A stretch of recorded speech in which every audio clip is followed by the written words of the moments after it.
नमस्कार, मैं हूं हिमांशु त्रिपाठी। आप देख रहे हैं द अर्थ न्यूज इंडिया। विधानसभा का चुनाव करीब है और भारतीय जनता पार्टी को सपोर्ट करने वाले और खासकर मोदी जी को सपोर्ट करने के लिए मिशन मोदी पीएम अगेन के जिला अध्यक्ष आज हमारे साथ रहेंगे। हरिप्रसाद तिवारी जी हैं। चर्चा होगी विधानसभा आलापुर के चुनाव में। विधायक का चेहरा कंफ्यूजन में है। विधायक अनीता कमल हैं। अनीता कमल भारतीय जनता पार्टी से समर्थित पूर्ण बहुमत से बनी हुई विधायक थी।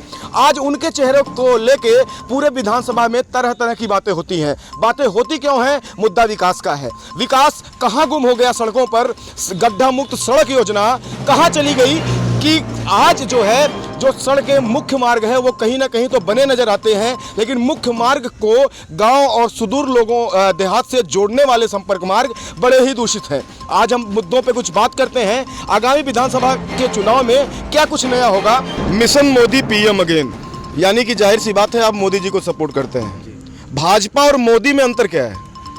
पहले तो हिमांशु जी धन्यवाद आपको ये सवाल पूछने के लिए।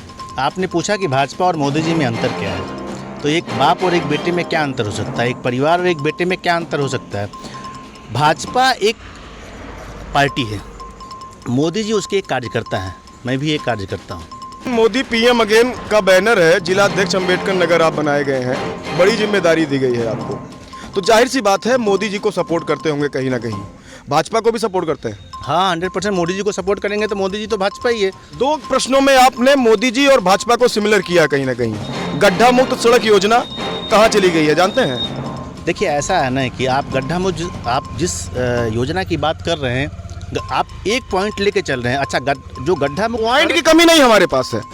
आपसे जो पूछ रहे हैं, अगर आपके पास जवाब हो दीजिए, नहीं तो निगलेक्ट करिए। दूसरा पूछिए ना एक तरफ से। आप हम पहले गड्ढा मुक्त की बात कर ले। ऐसी सड़क है, जब सड़क बनती है तो सड़क बिगड़ती भी है जी, बिगड़ेगी, जरूर बिगड़ेगी, और बिगड़ेगी तो फिर बनेगी।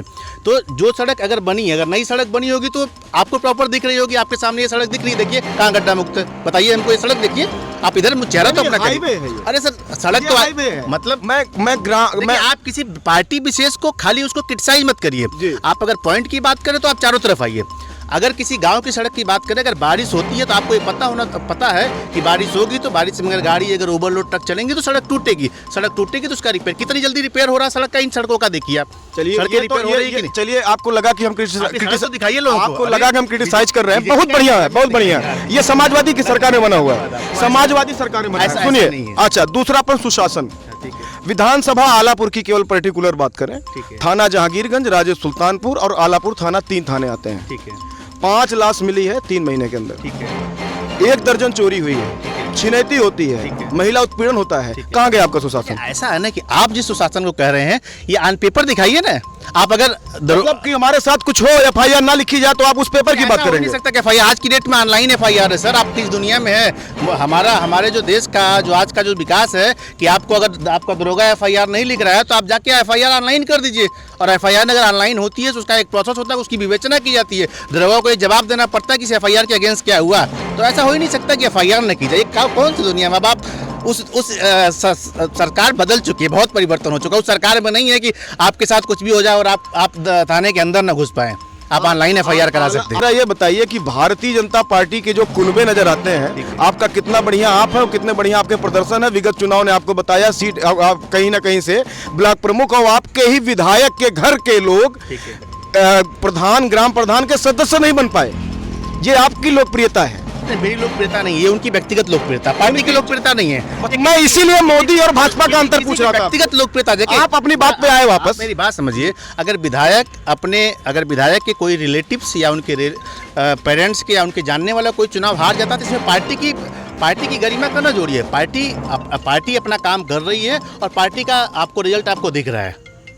अगर किसी का और चुनाव हारना और जीतने के लिए होता है, हर कोई चुनाव में हमेशा नहीं जीता। चुनाव अटल जी ने हारा है, चुनाव इंदिरा गांधी ने भी हारा, चुनाव कौन नहीं हारा है। तो कोई एक बार अगर चुनाव हार जाता है तो उसको आप पार्टी की। और रही बात जो आपने कहा कि पार्टी में आपकी 5 उंगली पांचों बराबर है, क्या नहीं बराबर? किसी के नहीं। अगर एक घर में 10 लोग होते हैं तो क्या 10 लोग बराबर सोच के होते हैं? तो मतभेद तो होता रहता है, मतभेद होगा, मतभेद आगे भी होगा, मतभेद चलता रहेगा, लेकिन उसको आप पार्टी की कलह से ना जोड़िए। कुछ आपसी मनमुटाव लोगों के बीच में होता है, वो आएगा। वो पार्टी है, पार्टी का केंद्रीय नेतृत्व है, राज्य का नेतृत्व है, संगठन है, वो काम कर रहा है, वो सबको अपना सारे लोगों का अपना सिस्टम है, सबको अपना अपना अधिकार, सबका कार्य क्षेत्र वो डिसाइड करता है। अगर किसी के अंदर कोई मनमुटाव आया है तो उसका मनमुटाव बाकायदा पार्टी के सीनियर लोग बैठते हैं, उनको सुनते हैं, उनको समझाते हैं, बाकी सारी चीज़ें फिर राइट। मेरा संगठन basically Modi ji, mission Modi again PM का पहले तो आप कॉन्सेप्ट समझिए। हमारा संगठन है मोदी जी के लिए, ठीक है। हम टोटली सपोर्ट करते हैं मोदी जी को। अगर आप विधानसभा आलापुर की बात करते हैं तो आलापुर विधानसभा में जितना भी मोदी अगेन पीएम का कार्य करता है वो बीजेपी को सपोर्ट करेगा, खुले तहे दिल से सपोर्ट करेगा। और रही बात अगर कहीं पे इस टाइप की मनमुटाव अगर हमारे संज्ञान में आता है तो हम पार्टी को ऊपर लेवल पे उससे अवगत कराएंगे, उस चीज़ का निष्कारण किया जाएगा। युवा वर्ग बड़ा सपोर्ट करता है आपको जी। युवाओं के लिए क्या संदेश रहेगा? मुस्कुरा के संदेश दीजिएगा, मुस्कुराते बड़ा अच्छा है आप। सर ऐसा है ना कि देखिए युवा ही हमेशा किसी राष्ट्र के विकास में, किसी राज्य के विकास में, किसी ग्राम सभा के विकास में उसका सबसे मेन रोल होता है। तो मेरा युवाओं से यही निवेदन है कि वो इस बहुत सारी गलतफहमियों के बीच में न पड़ें और वो कार्यकर्ता बीजेपी को सपोर्ट करें, बीजेपी की जितनी भी योजनाएं हैं उसको जन जन तक पहुँचाएँ और उसके लिए काम करें। आपका नाम क्या है? बिपिन दुबे। आपका सबसे लोकप्रिय नेता कौन सा है? मेरा सबसे लोकप्रिय नेता मोदी जी हैं। मोदी जी हैं। एक चीज़ ये बताइए जो मोदी जी की बड़ी अच्छी लगती होगी आपको। मोदी जी का ये अच्छा लगता है कि हमारे देश के लिए कुछ भी रहता है, हमारा देश का जो भी प्रोग्रेस है बाहर देशों में उन्होंने आगे बढ़ाया है। और इसके पहले मनमोहन सिंह जी थे, वो बोल नहीं पाते थे और उन्हें मौनी बाबा का उपाधि भी दी गई थी। और मोदी जी जो भी कहते हैं वो करके दिखाते हैं, इसलिए हमारे लोकप्रिय नेता। कांग्रेस का सरकार था, पेट्रोल थोड़ा सा बढ़ा था। अटल बिहारी वाजपेयी जो है सवारी करके गए थे बैल पे बैठ के। 105 रुपया पेट्रोल है जहां आज आप खड़े हैं। ये सर तो ठीक है 105 रुपये, लेकिन आज फ्री में अनाज और किसान सम्मान निधि, इस जेब से पैसा निकाल के इसमें डाल दें तो अमीर हो जाइएगा। सर लेकिन निकालना है तो आगे चल के हमें किसी तरह प्रोग्रेस करना है और इस कोरोना काल में जो इकोनॉमी डाउन हुई उसको लेवल लाना है तो कुछ ना कुछ तो बढ़ेगा। कोरोना काल में इकोनॉमी डाउन हुई, उसको कवर करने के लिए डीजल और पेट्रोल बढ़ाए जा रहे हैं। भाई साहब कह रहे हैं, आप क्या कहते हैं? भाई साहब का अपना व्यक्तिगत विचार है, ना तो पार्टी का है ना ही पीएम मोदी जी का है। पेट्रोल का भी विचार जानना चाहेगी जनता। हमारा विचार ये है, जनता को 4 व्हीलर चाहिए, किसी को फॉर्च्यूनर, किसी को स्कॉर्पियो, किसी को हवाई जहाज चाहिए। सुविधाओं के साथ साथ तो दाम बढ़ेगा ही। आप अपना घर पहले झोपड़ी में रहते थे पत्रकार महोदय, तब आपका खर्चा मेंटेनेंस का 0 था। गांव के लोग आते थे, झोपड़ी उठा देते थे। अभी आप आलीशान बंगले में रहते हैं तो दाम तो बढ़ा होगा ना। मतलब साइकिल चलाए हम, साइकिल चलाइए, फ्री में पेट्रोल आपको डलवाने की क्या जरूरत है? उत्तर प्रदेश की जनता साइकिल चलाने के मूड में है। वैसे अब नहीं चला रही है, साइकिल तो चल नहीं पाएगी। देखिए मोदी जी ने ऐसा कर साइकिल दिया। चल नहीं पाएगी और पेट्रोल डीजल से कार चलने नहीं देंगे आप। नहीं, पेट्रोल और डीजल से आप सुविधा लेंगे तो सुविधा शुल्क कौन देगा? आप बताइए। सुविधा अगर मैं लूंगा तो सर्विस टैक्स हमको देना पड़ेगा। तो लेकिन वो सर्विस टैक्स जो है, जो एक मुद्दा बनता था हर चुनाव में बताइए कि जब बढ़ता था 5 पैसे, 10 पैसे, 15 पैसे, तो एक हाहाकार मचती है। ठीक है, आज सब कुछ शांत नजर आ रहा है। आप सुन पाएंगे हमारा जवाब? बिल्कुल, हमको थोड़ी सुनना है, जनता सुनती है, हमारा काम पूछना है। जनता को भी सुनाइए। आप बताइए। बिल्कुल के द्वारा बिल्कुल स्वागत है। आपके गांव में कितनी साइकिलें होती थी, कितनी बाइक होती, कितनी कार होती थी? अभी पेट्रोल डीजल खाली आप चिल्ला रहे हैं, पेट्रोल ये हो गया वो हो गया, सुविधाओं के नाम पे आप 0 बात कर रहे हैं, कोई बात नहीं करेंगे। आपके घर में इकोनॉमी कितनी बड़ी है, लोग कितने अमीर हुए हैं। गरीबी रेखा से भारत ऊपर उठ रहा है और इसको उठने दीजिए।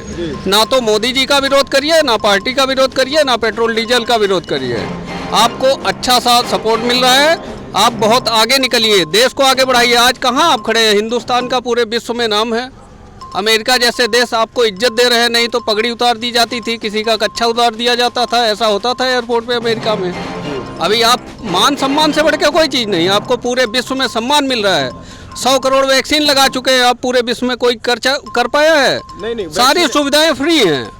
नहीं, वैक्सीनेशन और ये महंगाई एक मुद्दा नहीं है। क्यों नहीं? आप मेरी बात सुनिए, समझिए। बेरोजगारी जो इस समय बढ़ी हुई है, जो बेरोजगारी इस समय बढ़ी हुई है, वो एक सबसे बड़ी मुद्दा है। कोरोना काल में कितनी नौकरियां चली गई, सब घूम रहे हैं ऐसे ही। कौन घूम रहा है? बहुत लोग घूम रहे हैं। जिसको कुछ करना नहीं वही घूम रहा है, जिसको कुछ करना है वो सबका।